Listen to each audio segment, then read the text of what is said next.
Bonjour à tous, bien-aimés.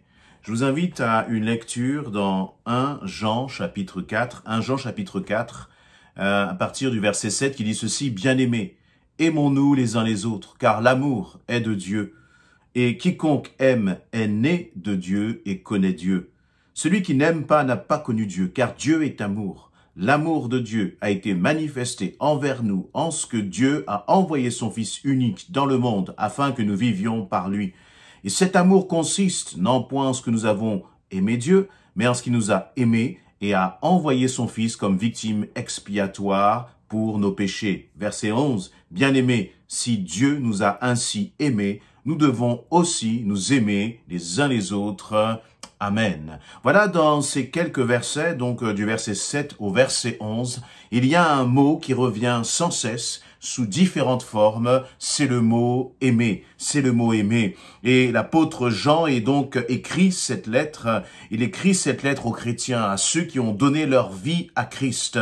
Et cette lettre, on la ressent, je la ressens vraiment comme une bouffée d'amour. Il nous est dit « bien-aimés » une fois, 2 fois, aimons, toujours l'amour. Verset 7, 3 fois, car l'amour est de Dieu. Et quiconque aime, 4 fois, est né de Dieu et connaît Dieu. 4 fois dans le même verset, on retrouve ce mot aimer ou amour. Verset 8, encore une fois amour. Verset 8, encore une autre fois amour. On est à 6 fois. L'amour de Dieu, 7 fois. Et je vous invite vraiment à compter le nombre de fois où ce mot amour et aimer revient sans cesse dans ces quelques versets. Et vous voyez, et j'aime cette expression. Cette expression dit bien aimer. Et je crois que c'est le lien que nous devons développer. C'est le lien que nous devons avoir les uns avec les autres, les uns pour les autres. Et là, Jean va dire, bien-aimés, aimons-nous les uns les autres. Voyez, c'est une invitation, c'est une exhortation, c'est un ordre que Jean nous donne. Et je suis heureux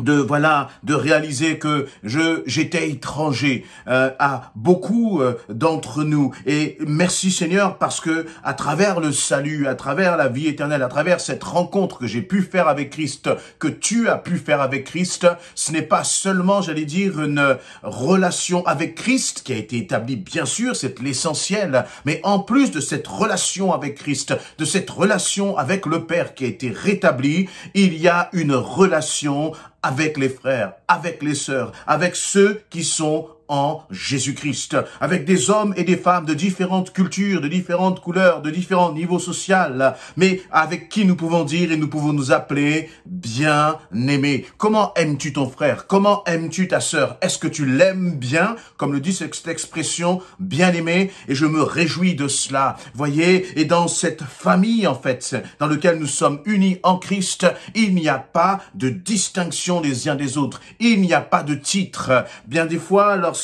on s'adresse à moi, on hésite. Est-ce qu'on m'appelle frère? Est-ce qu'on m'appelle pasteur? Est-ce qu'on m'appelle ancien? Etc.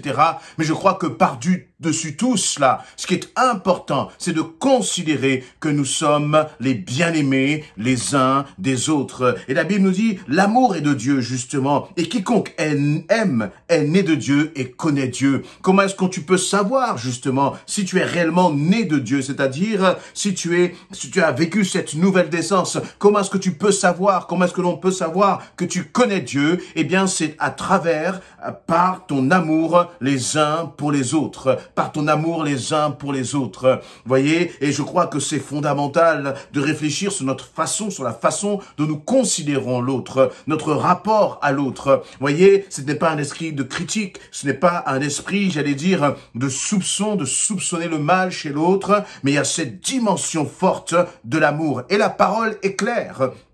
Ce n'est pas un amour, j'allais dire, sentimental, d'émotion. Elle dit très clairement, celui qui n'aime pas n'a pas connu Dieu, parce que Dieu est amour. L'amour, c'est ce qui définit, c'est ce qui caractérise le Dieu de la Bible. Ce n'est pas un Dieu de violence, ce n'est pas un Dieu de division, ce n'est pas un Dieu d'intolérance, mais c'est un Dieu d'amour. Et parce que j'appartiens à Dieu, parce que tu appartiens à Dieu, toi et moi, nous devons manifester cet amour les uns aux autres. L'amour, ça veut dire que l'égoïsme en moi doit être brisé. Doit disparaître. Le moi, le m'as-tu vu, le toujours moi en avant, moi en premier, tout cela doit disparaître. Mais je dois avoir une attitude, un sentiment dans mon cœur qui m'anime. Et dans tout ce que je fais, dans tout ce que je dis, c'est l'amour qui doit transpirer. Dans ce que tu fais, c'est l'amour qui doit transpirer. Voyez, et il nous est dit que d'ailleurs, l'amour n'est pas un mot, c'est plus que cela, c'est un acte. Pourquoi au verset 9, il nous dit, l'amour de Dieu a été manifesté envers nous. Un amour manifesté. Ce n'est pas un amour seulement dans les paroles. On peut aimer, bien sûr, à travers nos paroles, des paroles qui encouragent, des paroles qui fortifient, qui relèvent, mais aussi et surtout poser des actes. Je dois aimer en posant des actes. Tu dois manifester ton amour aux frères et aux sœurs. Tu dois manifester ton amour à ce monde aussi. Tu dois manifester son amour à l'égard de ton voisin, à l'égard de ton époux, de ton épouse, de tes enfants, en posant des actes. Dieu, lui, a manifesté, il a, témoigné, il a prouvé son amour pour toi en envoyant son Fils unique.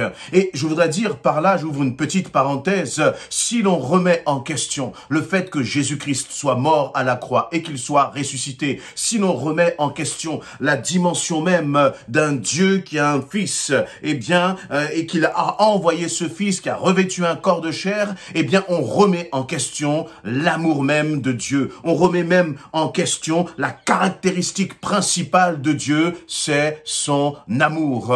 Et cet amour, il nous est dit, a été prouvé, l'amour de Dieu pour toi a été prouvé par le fait qu'il a envoyé son Fils, qui est mort sur une croix, qui a payé pour tes fautes à ta place, à ma place. Jésus-Christ a payé à ma place pour mes fautes. Et c'est là la démonstration de l'amour de Dieu pour moi. Et lorsque nous sommes enfants de Dieu, c'est-à-dire lorsque nous sommes disciples et que nous voulons avoir Jésus-Christ pour modèle, nous avons une chose donc à faire et à réaliser. C'est que dans mon temps, dans mon argent, dans mes préoccupations, dans ma façon de parler, de m'exprimer, ma façon de vivre avec les autres, je dois manifester concrètement l'amour de Dieu que j'ai reçu. Je dois le transmettre et le partager avec les autres. Je rappelle cette parole, verset 8. Celui qui n'aime pas n'a pas connu Dieu, car Dieu est amour. Et dans celui qui n'aime pas, ce n'est pas celui qui n'aime pas Dieu, c'est celui qui n'aime pas tout court. C'est-à-dire celui qui n'aime pas Dieu, celui qui n'aime pas les autres, n'a pas connu Dieu. On ne peut pas dire j'aime Dieu, mais j'ai des problèmes à aimer les autres. Si tu aimes Dieu,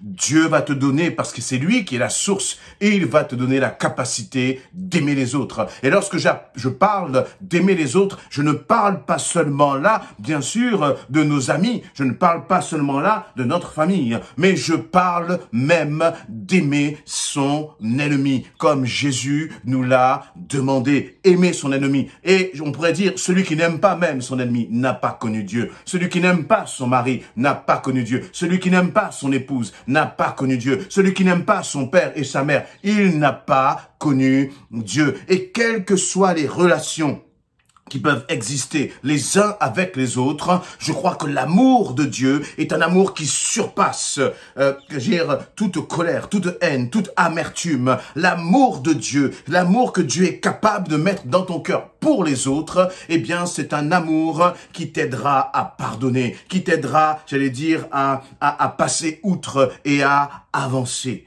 Cet amour qui a été manifesté pour toi et pour moi, nous devons aussi le manifester à l'égard des autres. Et ce mot-là, bien-aimé, c'est un mot que je veux chérir encore dans mon cœur. Si Dieu m'a ainsi aimé, nous devons aussi nous aimer les uns les autres. Dit le verset 11, il dit, si Dieu m'a aimé, alors je dois aussi aimer les autres.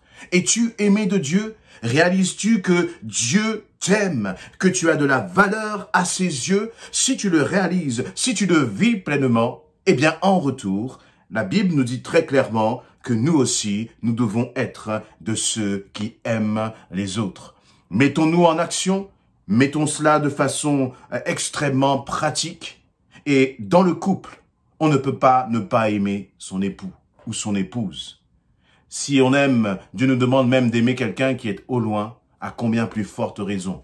Il nous donne la capacité d'aimer l'autre. Il nous donne la capacité d'avoir des couples qui marchent, j'allais dire, dans l'unité, même si c'est difficile, même si l'autre, par exemple, ne connaît pas le Seigneur. Je crois qu'à travers l'amour que le Seigneur déverse dans ton cœur, il y aura là comme un pont à travers lequel le Seigneur va pouvoir toucher le cœur de l'autre, toucher le cœur de tes enfants, toucher le cœur de ton épouse. Mais ne laisse aucune amertume, aucune colère s'installer dans ton cœur, ni aucune indifférence. Parce que parfois,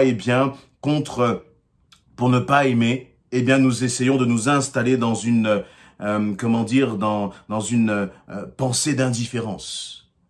Voyez, comme si, je ne pense rien à son égard. Mais la réalité, c'est que le Seigneur ne nous demande pas, le Seigneur ne nous demande pas d'être indifférent, mais d'aimer.